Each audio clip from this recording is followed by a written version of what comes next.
Bienvenue. Au matin du 8 mai 2025, à Niamey, le soleil tape fort sur le bitume des grandes artères désertées.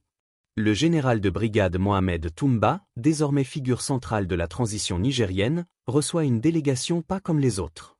En tête, le général de brigade Ahmed Rezaï Radan, commandant général des forces de l'ordre iraniennes. L'image frappe, deux hommes aux uniformes bien distincts, venus de mondes différents mais liés, désormais, par une urgence commune, la sécurité.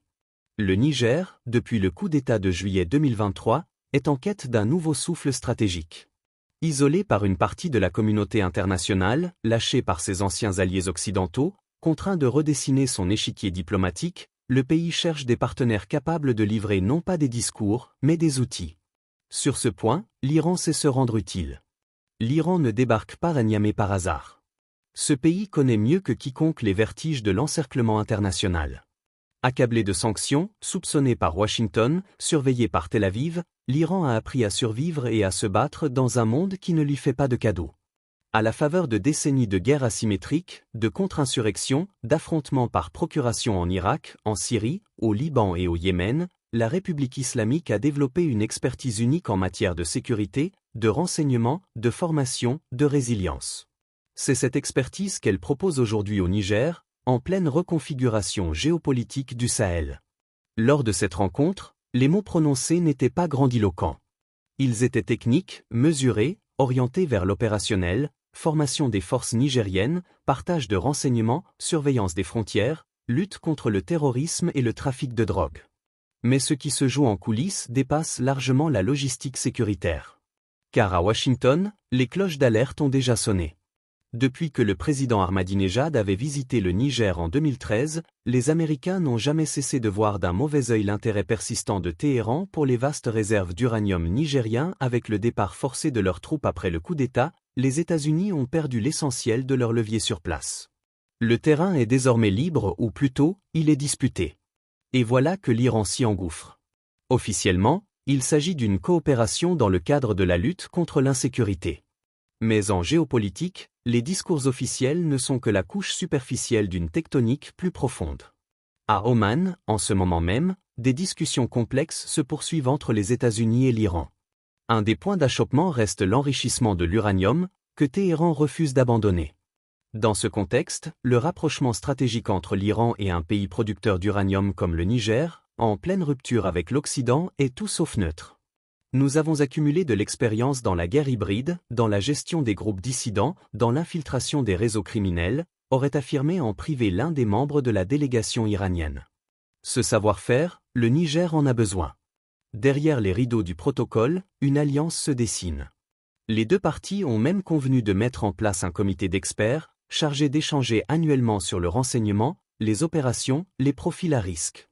Une première promotion d'agents nigériens partira bientôt se former à l'université de la police iranienne, réputée pour sa rigueur doctrinale et ses modules d'analyse comportementale. Mais que cherche réellement l'Iran? Une simple influence sécuritaire? Pas seulement. Téhéran voit dans cette relation une opportunité stratégique multiple. Briser davantage son isolement international. Gagner un point d'appui dans la région sahélienne, stratégique pour le transit d'armes, d'hommes et potentiellement de matériaux sensibles. Et surtout, établir un corridor diplomatique sud-sud avec des États en rupture avec l'ordre occidental. Et le Niger? Il cherche à survivre et à se réinventer.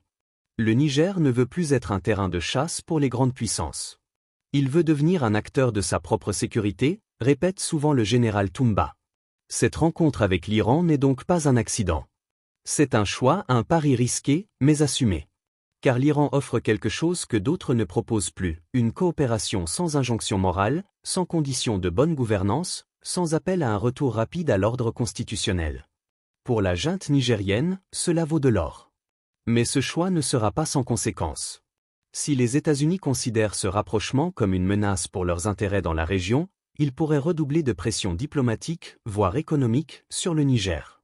Des sanctions ciblées, des limitations d'accès à certaines technologies, voire un isolement plus marqué au sein des instances régionales pourraient suivre. De plus, les pays voisins, notamment le Nigeria et l'Algérie, observeront avec prudence ce rapprochement. Cependant, pour l'instant, la dynamique est en marche. Le protocole d'accord signé ce 8 mai 2025 marque une étape majeure dans la redéfinition des alliances sécuritaires en Afrique de l'Ouest. Une nouvelle ère, marquée par la diversité des partenariats, le pragmatisme géopolitique et le rejet d'un monde unipolaire. À Niamey, ce jour-là, entre deux généraux venus de deux révolutions différentes, une passerelle stratégique s'est tendue. Le désert nigérien et les montagnes iraniennes ont échangé des promesses de coopération. Le Sahel, longtemps théâtre d'influences extérieures, devient peu à peu un espace où les alliances se choisissent, non plus selon la tradition, mais selon l'efficacité. Le Niger et l'Iran savent ce qu'ils ont à perdre. Mais peut-être, pour la première fois depuis longtemps, savent-ils aussi ce qu'ils veulent vraiment gagner. Et vous, qu'en pensez-vous? Ce rapprochement entre le Niger et l'Iran est-il un tournant audacieux ou un pari risqué? Est-ce la fin d'une époque dominée par les influences occidentales dans le Sahel, ou le début d'un nouvel équilibre des puissances? Dites-nous ce que vous en pensez en commentaire. Vos avis comptent, vos analyses enrichissent le débat. Et surtout, n'oubliez pas de liker, de partager, et de vous abonner pour ne rien manquer de l'actualité mondiale, expliquée simplement.